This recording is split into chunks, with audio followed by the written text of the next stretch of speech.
Transition ya Simba imeguswa hapa leo na waziri husika na akatoa maelekezo kwamba ndani ya mwezi angalau mpaka mwezi wa 3 basi Simba wao wamejua kile kinachoendelea. Kati ya jambo ambalo limekuwa ni pasua kichwa kwenye nchi. Sawa, umecheka na washiria kwa jambo nzito.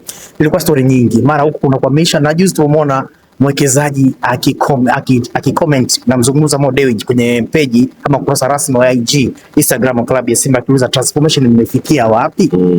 Sasa waziri ametolea maelekezo. Kwako unaiona taswira gani kuelekea mbele kwa klabu ya Simba kwenye hili? Mimi kwanza kilichonifurahisha ni namna ambavyo mheshimiwa waziri alivyoliweka. Alikuwa kama anafanya mzaha hivi, lakini alikuwa na send message ya uhalisia kwamba taratibu zifuatwe na zinajulikana. Kama ni katiba imefanywa marekebisho kwenye na wanachama wa klabu ya Simba kupitia mkutano mkuu, yamekuja DMT kwa msajili, basi msajili afanye kazi yake anavyoona inafaa. Yeye hajataka kuingilia kama waziri ili kuona anaweza kwa namna moja ama nyingine anaweza kushawishi au kuleta namna yote ile jambo lifanyike, ndivyo sivyo. Amemwagiza msajili kwa mujibu wa taratibu ambazo yeye anazijua na anazisimamia, mchakato ufike mwisho, ambalo kwangu mimi nimeona ni jambo jema, kwa sababu hakuna sababu ya ili jambo kuendelea kuchukua mlolongo mrefu. Bahati nzuri miongozo ipo, sote tunafahamu kwamba BMT ilitoa mwongozo ya hii mifumo ya transformation na vilabu vyetu, na mwongozo uko clear.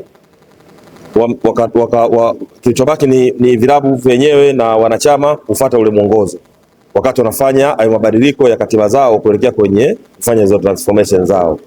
Tayari kila kitu kiko clear. Kwa alichosisitiza ni kuachana na siasa. Unajua sisi moja kati ya vitu vinavyotukwamisha ni kuwekeza sana kwenye politics kuliko kwenye uhalisia, si ndio? Bahati nzuri kila kitu kiko clear. Kwa nini vitu vinachelewa? Kwa hiyo mimi nimemuelewa na ameisend message kwa lugha nyepesi.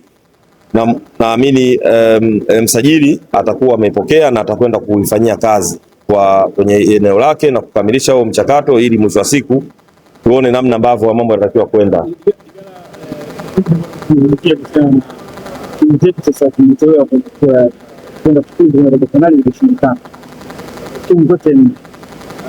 Kwa wewe kama mwandamizi wa unaweza kutengeneza wapi kwanza hatujakwama, kwa sababu kufuzu na kupata nafasi 4 ni jambo la kujipongeza. Alafu isha matokeo hiyo iko subjective, sio? Sisi tunavyotaka kwenda kufanya vizuri na hao wengine tunaoshindana nao wenyewe wanataka wafanye vizuri.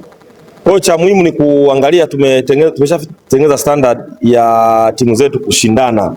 Ukiangalia mfano Azam amecheza mpaka mechi ya mwisho hatua makundi ndo ameshindwa kuwa na uhakika wa kwenda hatua robo finali. Kamaliza na alama 9. Yes. Ni alama nyingi, sio?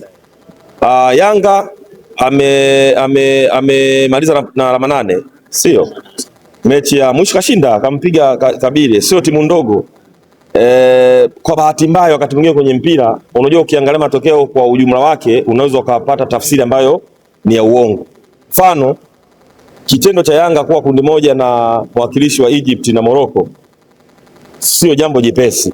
Sote ni mashahidi, tunajua mashindano ya Afrika ngazi ya vilabu, hizi timu za Morocco na Egypt ndio timu ambazo zimekuwa na historia kufanya vizuri sana. Zina uwezo mkubwa. Kwa hiyo ikitokea timu yoyote inakutana na hizo timu huwa kunakuwa na changamoto kubwa. Kwa hiyo kwa Yanga mimi siwezi kuwajaji kwamba wamefanya vibaya msimu huu kwa sababu wameshindwa kwenda robo finali. Kwenda robo finali ni matokeo, lakini kama timu bado wana timu imara na wana timu bora. Sio, wangeweza kupangwa kwenye kundi lingine, yawezekana ingekuwa ni story tofauti.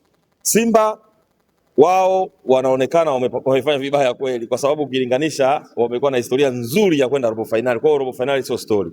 Na msimu huu wamedrop, ndio ukweli. Lakini ukiangalia kwa nini wamedrop, ni kwa sisi ambao tunafuatilia mpira na nyinyi ni waandishi ambao mnafuatilia kila siku, hauwezi kuona ni maajabu ilikuwa inaonekana, kwa sababu hawakuwa na consistency ya timu yao. Msimu ulioisha ambao walifika finali ya kombe la shirikisho, mimi nakuachia assignment leo. Kaangalieni kile kikosi ambacho walichokuwa nacho msimu uliopita mpaka wanacheza mechi ya mwisho ya finali na Berkane. Mpaka wana mpaka leo hii tunapozungumza wabaki wachezaji wangapi? Wazidi 4. Kwa hiyo katika mazingira hayo manake wale overall the whole squad waka start from the beginning. Kwa hiyo no way ya tunaweza ka expect matokeo makubwa katika mazingira kama hayo. Kwa kosa kubwa walilofanya ni kuwatoa wachezaji ambao walikuwa key. Wote wachezaji muhimu wote ambao walifanya vizuri kwa mujibu wa namba na takwimu, kina Oua, kina Mkwara, sio Ngoma, wachezaji wote wakawatoa, wakasajili wachezaji wapya. Kwa hiyo ilikuwa ni maajabu kama ongeza kufanya vizuri msimu huu. Kwenye AFCON ulikuwepo nchini Morocco, lakini pia nimeona leo waziri alitoa upana wa mtu yoyote kushauri, kwa sababu hawaown, lakini wanatoa nafasi kwa mtu yoyote kushauri kama mdau mkubwa wa michezo, na uliona kitu ambacho kiliandaliwa nchini Morocco. Tunafuata sisi sasa, ungeweza kushauri kitu gani katika maendeleo kuhakikisha kwamba hatupati shida na wanaokuja pia wanaenda kuizungumzia vizuri nchi yetu?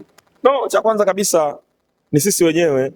Unajua, wakati tukiwa tunawaangalia, labda tukiamini serikali, labda wizara ndio wenye jukumu, wadau wote tuna jukumu, na sisi kama waandishi ni jukumu letu kuhakikisha tunatengeneza maudhui yatokanayo na ile tournament kwa ajili ya sio tu kuripoti matokeo, lakini kuona namna gani hii tournament inayofanyika hapa kwetu inaweza ikatusaidia sisi pia kugenerate maudhui tofauti na kutanua wigo wa kufanya coverage kwenda kwenye issue kwenye utalii, ndio, na kwenyewe kuna namna ambavyo tunaweza tukaangalia ujio wa AFCON unaweza ukasaidia nini kuboost kwenye sekta yetu ya utalii. Na kwenye michezo pia, AFCON ikija kufanyika hapa, wadau wengi wa michezo wana fursa nyingi ambazo wanaweza kuziendea. Kwa hiyo tunahitaji kukaa chini kwa pamoja, kila mmoja, nafikiri tulikuwa nafasi kwa kila mmoja, lakini end of the day lazima kuwe na mfumo au utaratibu ambao katakutanisha ili tuweze kufanya brainstorming session ya kuzikusanya hizo idea zote na mawazo yote, ili mwisho wa siku tutoke na pepa moja ambayo itakuwa ndio mwongozo, ili tuweze kufikia malengo mapana na makubwa ambayo tunatarajia. Ikiwa mmoja mmoja anajifanyia huko aliko, inaweza ikawa na tija lakini isilete ile impact kubwa. Mimi naamini kwa haya mawazo ambayo kila mmoja akia generate afu kwa na sehemu ambayo ni imeandaliwa, naamini wizarani, bahati nzuri viongozi wetu kina Msigwa ni watu ambao wanafikika, wanaweza wakatutengenezea utaratibu ambao utaturahisishia sisi kwa pamoja kuona namna gani tunaweza tukaunganisha mawazo yetu na tukatengeneza kitu ambacho tukakishambulia kwa pamoja kwa lengo la kupata matokeo makubwa wakati tunasema kabla, wakati na baada ya mashindano. Serikali kwa sasa hivi, mmoja kati ya watu ambao watakaohitajika kwenye kutoa mawazo yao Igala kiwepo, sababu inasimamia kwa muda mrefu sana wachezaji, pengine kuelekea kwenye AFCON ya mwakani. Tunazungumzia tumebakiza miezi sasa hivi kama sio mwaka. Unafikiri tuende kwenye mlengo upi, kwenye kutafuta vijana kupitia hayo academy, sio shule, ama tuendelee kudili na ligi yetu pamoja na hizi ligi za chini? Ni swali zuri. Unajua kama taasisi yoyote ina miongozo yake namna inavyoendeshwa, sio?